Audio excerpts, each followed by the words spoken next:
My name is Jordan Avery. I'm 42. But I feel twice that some days, especially here. In Newport, Rhode Island, where the past never seems to let you go. My hair is mostly gray now, though I like to think I earned every strand. They say this town is full of ghosts. But what nobody tells you is how many of them still have your last name. I grew up in the shadow of Avery House, a sprawling mansion perched on a bluff overlooking the Atlantic. Wind beats the windows most days. The sea air is thick with salt and secrets. My grandparent, Ruth Avery, ran this place like a ship's captain, fair but strict. All business, in public and fiercely protective behind closed doors. My parent, let's just call them Morgan, was different. Always restless. Always reaching for something shinier. Never content with what they had. Least of all with me. It's strange. The moments you remember. 10 years ago. Morgan drove me up the curved driveway in their old Volvo, barely looking me in the eye.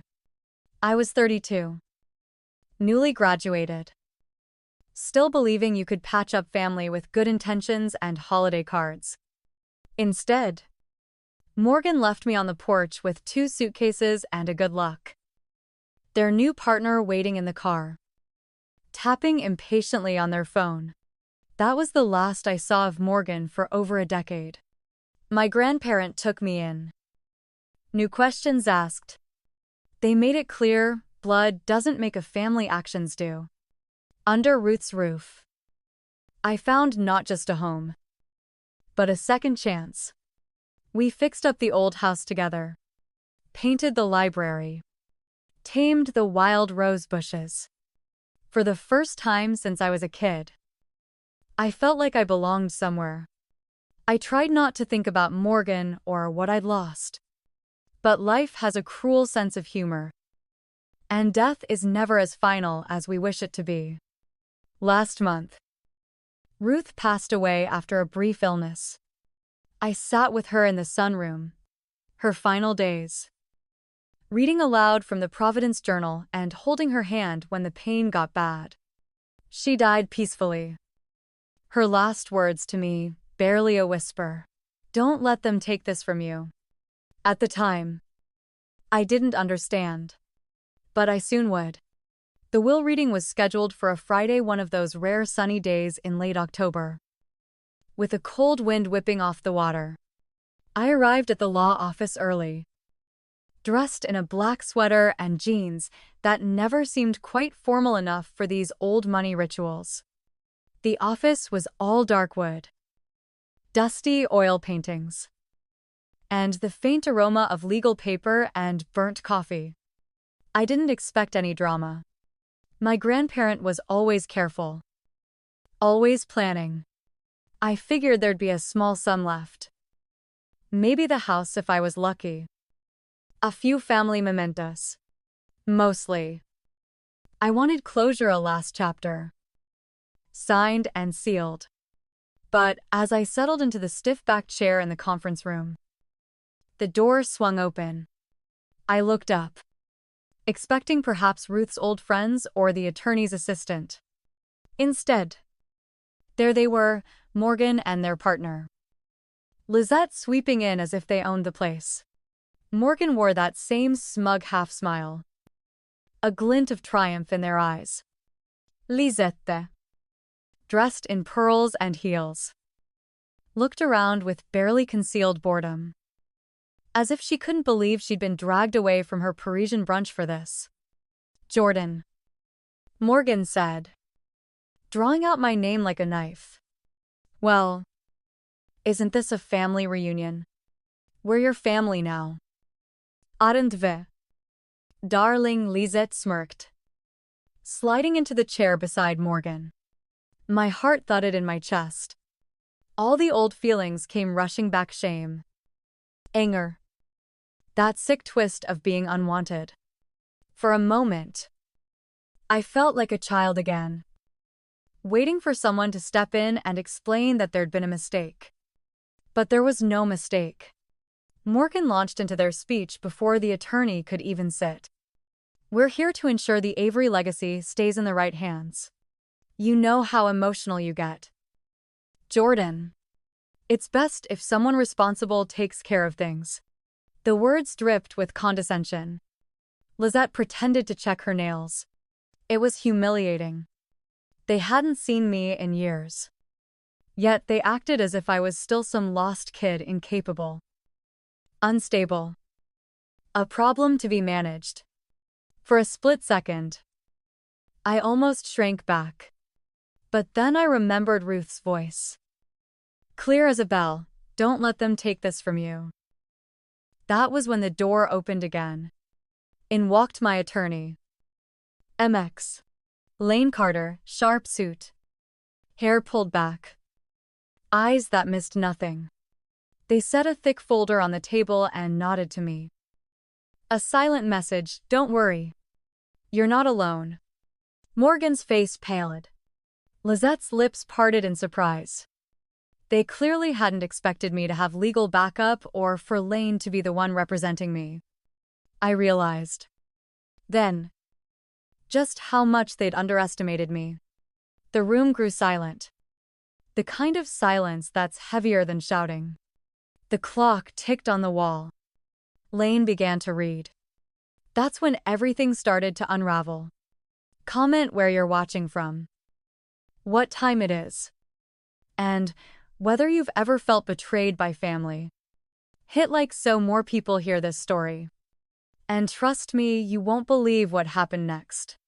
If you've never stood in a room where everyone's pretending not to see you, count yourself lucky. My earliest memories of family are rooms just like that, dinner tables where conversations skipped over me. Holidays where my presents were an afterthought. And rules that always seemed written in someone else's favor. The Avery name meant something in Newport. Old money. Old houses. Old expectations. My parent, Morgan, grew up resenting every inch of it. Morgan always wanted more attention. More status. More luxury. The local paper ran their engagement announcement with a full-page spread, Avery heiress to Wednesday international investor. What the article didn't say was how quickly Morgan would tire of anything or anyone that didn't fit the dream. I was the last. Awkward reminder of a life Morgan wanted to leave behind. I wasn't the golden child. I was quiet. Bookish. A little offbeat. And painfully aware of the unspoken rules. Don't embarrass the family. Don't ask questions. Don't expect too much. Even as a kid, I learned to shrink myself, hoping for praise that never came. The only person who ever made me feel seen was my grandparent. Ruth. Ruth wasn't like the other Averys. She worked for decades as a librarian before inheriting Avery House. She believed in chores and early mornings. In walking to the market and baking bread from scratch. She'd tell me, money only matters if you do something decent with it. To Ruth, family wasn't about blood, it was about keeping your word and showing up when it mattered. It's funny. The things that stand out in your mind. I remember the summer I turned 12. Morgan promised to take me to Boston for my birthday Red Sox tickets. A whole day just for us.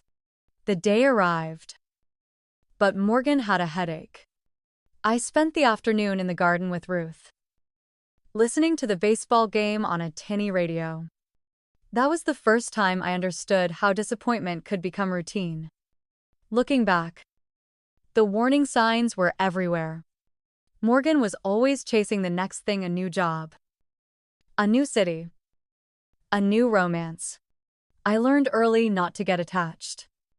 Every argument between Morgan and Ruth ended the same way. Morgan slammed a door. And Ruth sat quietly, hands folded, eyes sad, but not surprised. As I got older, the gap between Morgan and me only grew. When I was accepted to college on a partial scholarship, Morgan dismissed it. "You'll never make it without us. You're too fragile for the real world." But Ruth cheered for me, packing care packages full of cookies and clippings from the local paper. I called Ruth when I needed advice or comfort. With Morgan, it was all business money, reputation, control. When I was 25, Ruth fell and broke her hip. Morgan returned from overseas, not to help, but to assess the situation. I remember the meetings with doctors, social workers, and eventually lawyers. Morgan was always quick to mention my emotional difficulties, waving old medical paperwork like a sword. It started with a panic attack I'd had at 20, twisted years later into a weapon. Morgan told anyone who would listen that I was unstable, too unreliable to manage money or property. Ruth saw through it.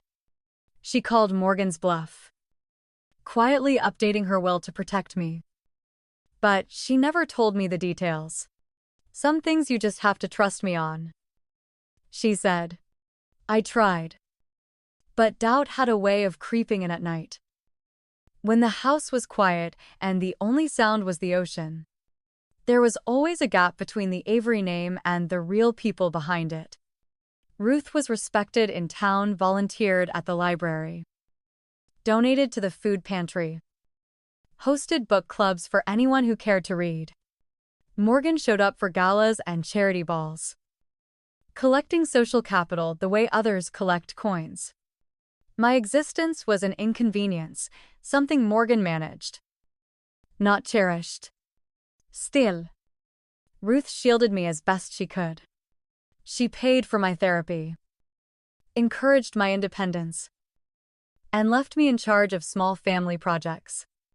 She reminded me, over and over, legacy is earned, not inherited. But Morgan's shadow never quite left. Even after Ruth's health declined, Morgan's letters arrived, sometimes friendly, sometimes menacing, always reminding me who held legal power. There were rumors in the neighborhood about the Avery feud. Some said Morgan was just waiting for Ruth to pass, to claim the house and whatever remained of the estate. Others thought Ruth would cut Morgan out entirely. The truth was far messier, a dance of paperwork, secrets, and old wounds. As Ruth grew frailer, she pressed more advice into my hands, scraps of wisdom, often scribbled on the back of envelopes or in the margins of library books. Don't let anyone write your story for you. You don't owe anyone your silence. But fear can be a powerful leash, especially when it's dressed up as family. By the time Morgan left me on the porch for the last time, I'd learned how to expect less and survive on my own. Ruth taught me to balance checkbooks, patch a leaky roof, and stand tall in a room full of people who'd rather I disappear. But the ache of not being enough, of being left behind, never really faded. Looking back, I see the patterns clearly. The arguments, the cold shoulders, the endless legal threats, always about money, never about love. Morgan was the kind of parent who believed control was care. Every conversation was a negotiation. Every kindness had a price. That's why, when I sat in that law office all those years later, I knew deep down that Morgan hadn't changed. They'd just been waiting for their moment. What I didn't know was how much Ruth had done to protect me, or how far Morgan would go to take it all away. It's one thing to survive a family like mine.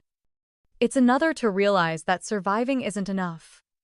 One day, you have to fight back.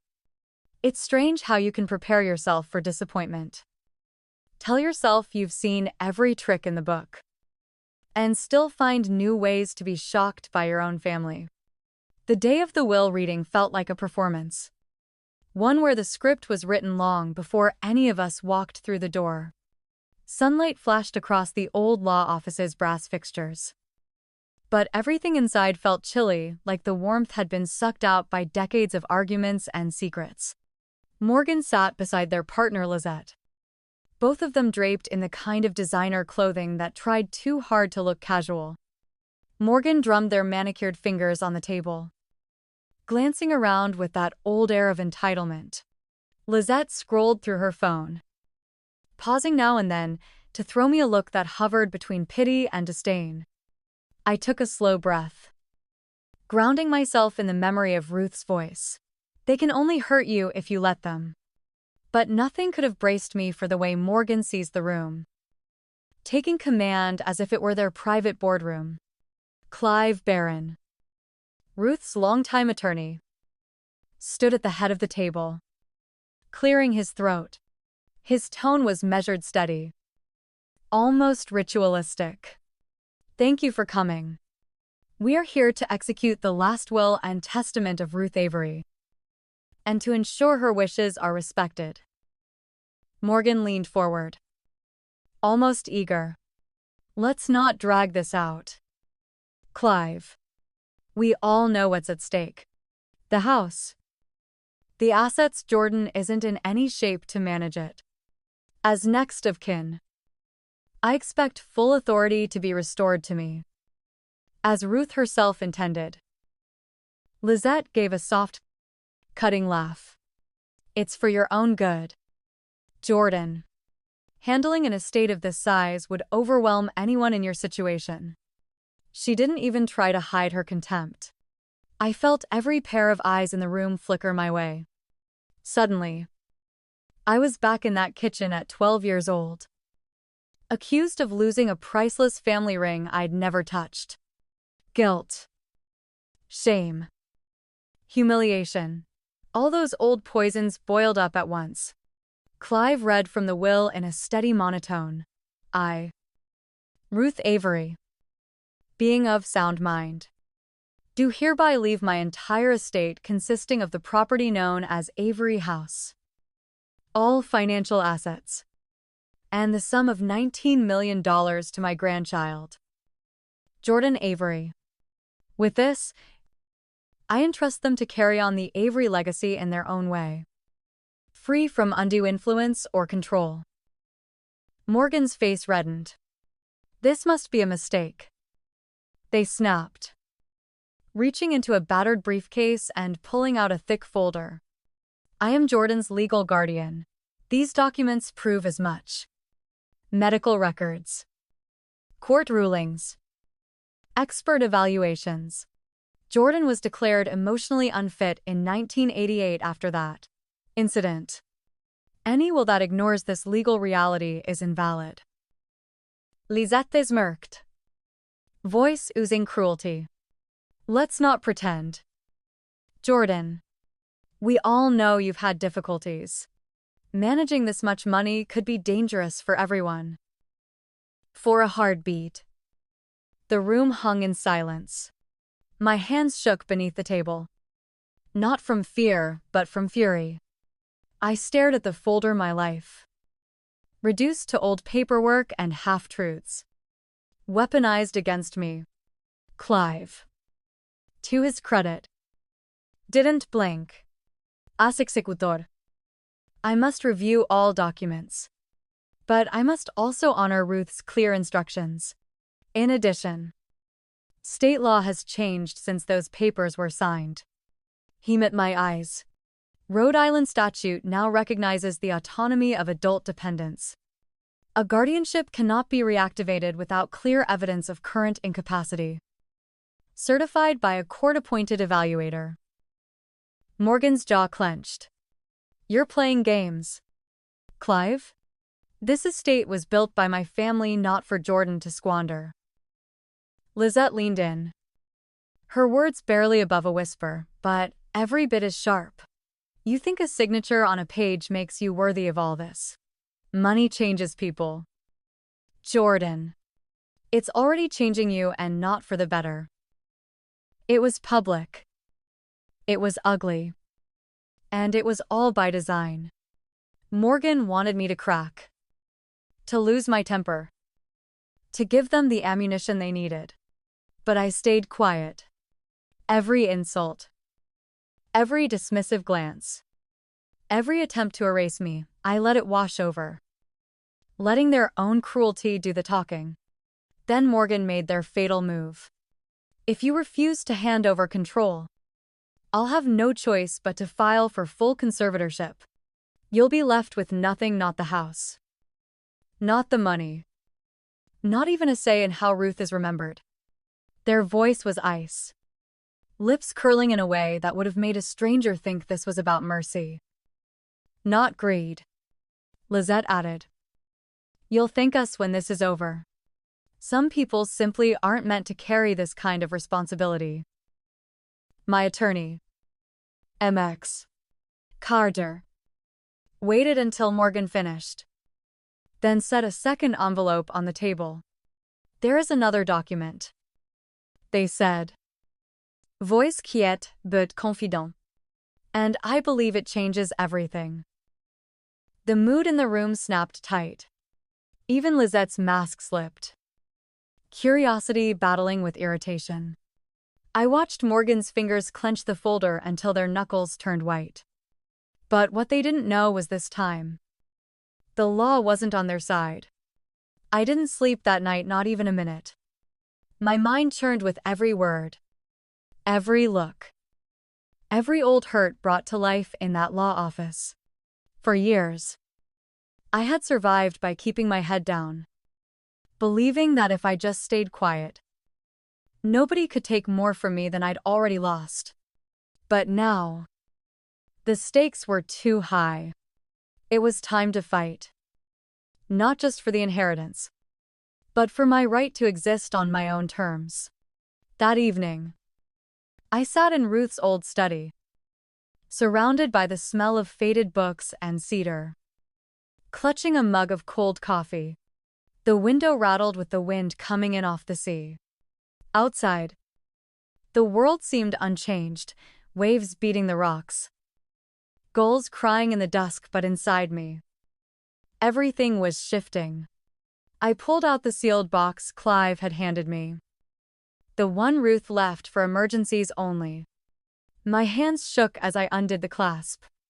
Inside, I found a stack of handwritten letters, a thumb drive, and an old tape recorder. Ruth's spidery script marked each envelope. For when you need the truth. For when they try to take what's yours. For when you forget who you are. Even in death. She was guiding me. I called Riley, my oldest friend. Riley and I had spent every summer since childhood getting into trouble, sneaking cookies from Ruth's pantry, swimming off the private dock, playing detective in the rose gardens. Riley was one of the few who'd never cared about the Avery name. She picked up on the second ring. "Jordan, you all right?" I swallowed, trying to keep my voice steady. "I need your help. I think Morgan is going to try to get a court order. And I need proof, real proof about what happened when they left. Can you come over?" 10 minutes later, Riley stood on my porch, hair mussed from sleep, cheeks red from the cold. She hugged me hard. "New questions asked." We sat at the dining table, poring over Ruth's letters, piecing together a timeline of Morgan's abandonment and all the quiet ways Ruth had fought to protect me. Some letters detailed conversations with lawyers. Others described Morgan's threats. Still more revealed the emotional manipulation that had defined my childhood. "This is gold," Riley said, eyes wide as she read a letter marked, "Confidential. If the court sees this, they can't claim you're unfit. Ruth literally says Morgan left you here on purpose and never looked back." I smiled for the first time all day. I just need someone to believe me. You have me. And you have Mex Carter. That's more than most people get. We spent hours scanning documents, making notes, organizing everything for my attorney. When Riley left, I felt lighter, like I wasn't alone in the fight. It's amazing how much strength a single ally can give you. The next morning, I met MX Carter at their office. They were waiting for me with a mug of tea and a smile that was more reassuring than any words. Their office was a far cry from the cold legalism of Clive's firm filled with art, plants, and a gentle warmth. I've reviewed the guardianship papers Morgan submitted, MX Carter said. But Rhode Island probate law changed 2 years ago. The court now requires updated medical evidence and a showing of continued incapacity, not just an old panic attack or vague claims of instability. If we present Ruth's documentation and the new will, we have a very strong case. I have letters, I told them, and recordings. Ruth was ready for this. MX Carter's eyes glinted. So are we. That afternoon, Mrs. Cunningham stopped by. She'd lived next door for 40 years. They had witnessed more family drama than most. She brought over a casserole comfort food. She called it. But what she really brought was history. I remember the day Morgan left you, she said. Voice soft but firm. Ruth was heartbroken. But she never let it show. Your parent came back once a year. Maybe. Always left quickly. Always looking for a check. If you need me to tell a judge, I will. Families like ours. Jordan. We don't always get justice, but sometimes we get our say. I thanked her, feeling another piece of the armor snap into place. The next few days passed in a blur of legal filings, late-night strategy sessions, and moments of doubt. Riley texted encouragement. Mrs. Cunningham baked pies. And MX Carter became both champion and confidant. I started to realize that, even if I lost the money, I wouldn't lose myself. I was no longer the scared kid they'd left behind. Meanwhile, Morgan and Lizette waged a social campaign in the town, spinning the story to anyone who'd listen. Jordan can't handle this responsibility. We're only trying to help. Their friends gossiped at the country club. Their allies whispered to local reporters. But for the first time, their slander felt weak like an old script everyone had grown tired of hearing. A letter from Ruth, written years ago, echoed in my mind. When the time comes, you'll know what to do. Don't let them write your story. Jordan. The law is finally on your side, use it. And for once, I believed her. As our court date neared, Riley handed me an old photograph me, Ruth, and a much younger Mrs. Cunningham, laughing by the garden gate. You're not alone, Riley said.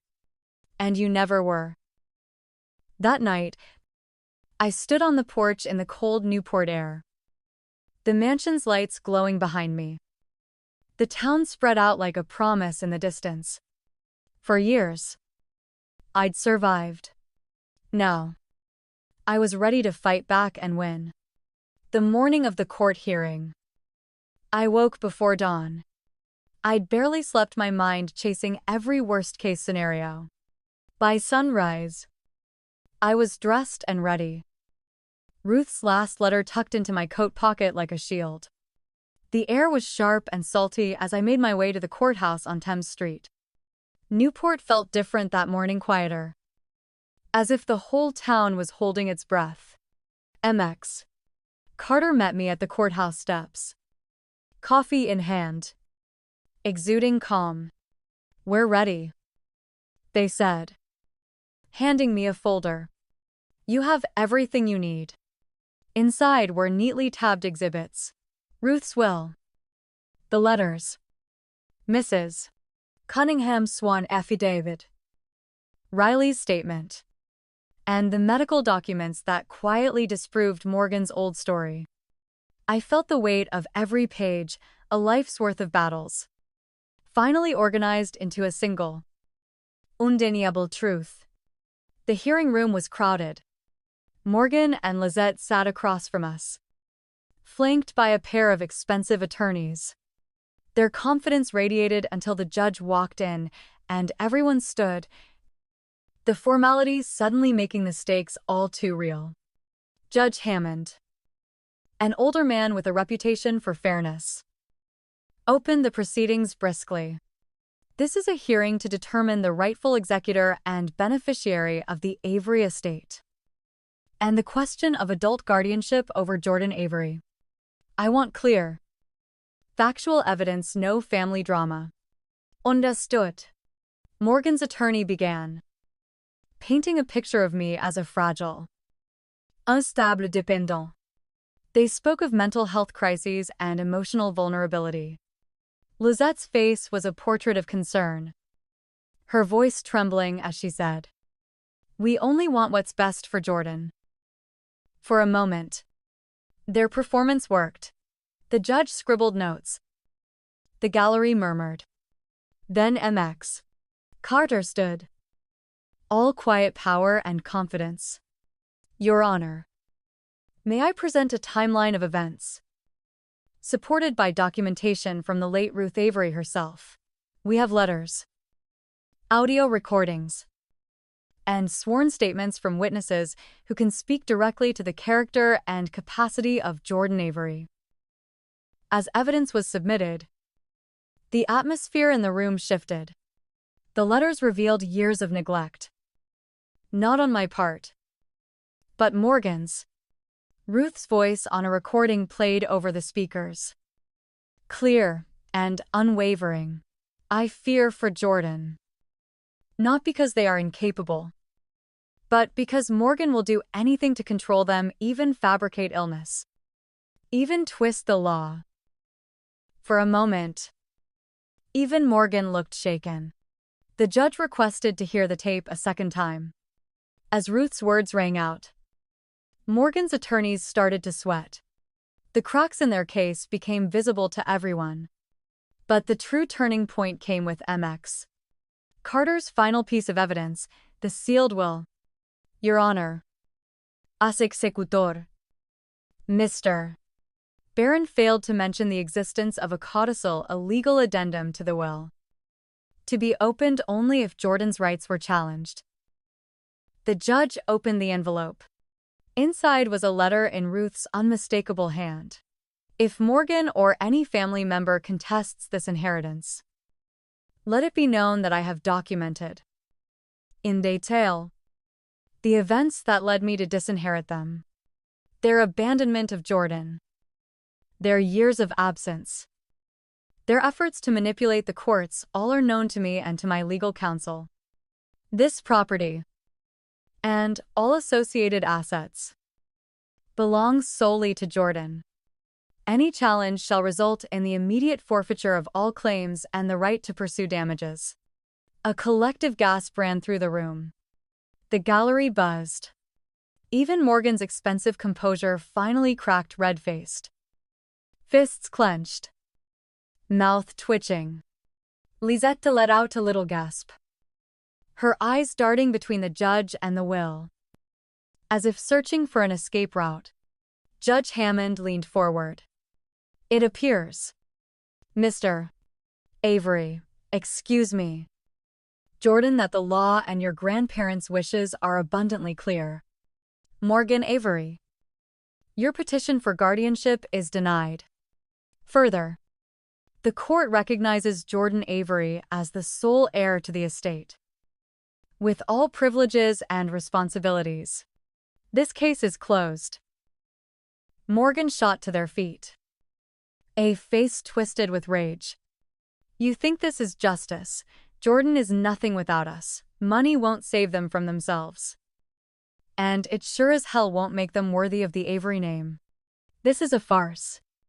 The room erupted. Reporters scribbled. Neighbors whispered. Even the bailiff looked stunned.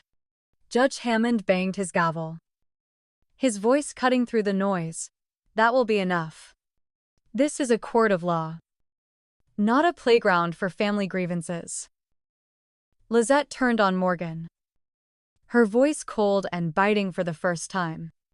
You promised this would be easy, that Jordan would fold. Instead, you made fools of us both.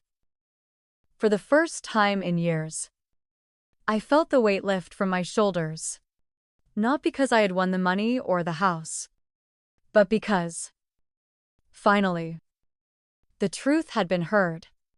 I looked at Riley, at Mrs. Cunningham, at MX Carter, and I saw the pride in their faces, pride that had nothing to do with fortune or fame. Right then, I realized what real power feels like for the first time. I was truly free. Outside the courthouse, the sky was impossibly blue. I took a breath and felt something I hadn't in decades hope. But there was one more secret in Ruth's letters. One more truth I hadn't yet faced. And it was waiting for me. Back at Avery House. The drive back to Avery House felt like a waking dream. The town was abuzz. News travels fast in Newport, especially when an old money scandal is involved. I saw my reflection in the car window, pale and exhausted but strangely lighter, as if a decade's worth of burdens had finally begun to slide away. Ruth's words echoed in my mind as I climbed the stone steps to the front door. Legacy isn't what you inherit. It's how you survive. The house felt different now. For the first time, I could walk the halls without wondering who would try to take it from me next. I wandered from room to room, touching familiar objects, a seashell from my first beach walk with Ruth, a faded family photo, the old chess set with one missing pawn. The mansion, for all its grandeur, was still just a house. What mattered were the memories Ruth had built here, and the lessons she'd left behind. That night, I sat in Ruth's favorite chair by the window, the sealed box of letters in my lap. One envelope was marked "Final Words." With trembling hands, I opened it and began to read. Dear Jordan, if you are holding this, then the last battle is over. I hope you stood your ground. Not just for the estate, but for yourself. I spent my whole life trying to protect you from the worst of this family. But I know I failed in some ways. Forgive me for that. All I ask is that you do better with what you've been given. Money can build walls or bridges. Choose wisely. And remember, child being on Avery never meant being perfect. It meant surviving and helping others do the same. This house, this money, it's just a tool. Build something good with it. And, if you can, find peace. You deserve it. With all my love. Ruth. I sat there a long time, letting the words sink in. The house was quiet, no more shouting matches. No more legal threats. Just the sound of the wind through the ancient oaks and the distant, constant heartbeat of the ocean. The next day, Riley came by with a bottle of cheap champagne and a hug that nearly knocked me off my feet. We toasted not to the fortune, but to survival, to friendship, and to the promise of something new. In the weeks that followed, I worked with MX Carter to set up a scholarship fund in Ruth's name, one for local kids who'd grown up abandoned or overlooked. Kids who just needed someone to believe in them. We established a community garden on the far end of the property, opening Avery House to neighbors who'd never once been invited inside. Bit by bit, the house filled up not with family portraits or expensive furniture, but with laughter, new stories, and second chances. Morgan and Lizette disappeared from town in disgrace. Word was, they tried to challenge the ruling, but Ruth's evidence was airtight. Their friends stopped calling, and their names became a cautionary tale. Don't end up like the Averys. People would whisper, shaking their heads. For the first time, I wasn't ashamed of the story. I owned it. Sometimes, on quiet mornings, I still hear Ruth's voice. I find myself picking up the phone to call her, forgetting for a second that she's gone. But then I look out at the garden, or see a thank you note from one of the scholarship kids, and I know I'm carrying her legacy forward, in a way that no court or will could ever dictate. People think victory means standing on a stage with a trophy. But for me, it meant walking away from the courthouse in silence, knowing I'd fought for the right reasons. I learned that family isn't defined by blood, but by the people who show up when it counts. I learned that sometimes you have to let go of what you lost, so you can finally hold on to what's real. So if you're watching this, maybe you've lived through your own family betrayal, or you've been made to feel small by people who were supposed to love. You know this, you are more than their judgment. You get to decide what you carry forward. And sometimes, the best revenge isn't just surviving. It's turning everything they tried to use against you into something that matters. I don't know what comes next.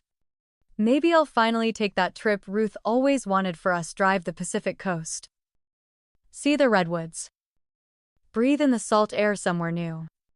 Or maybe I'll just stay here, in this old house, and keep building something better.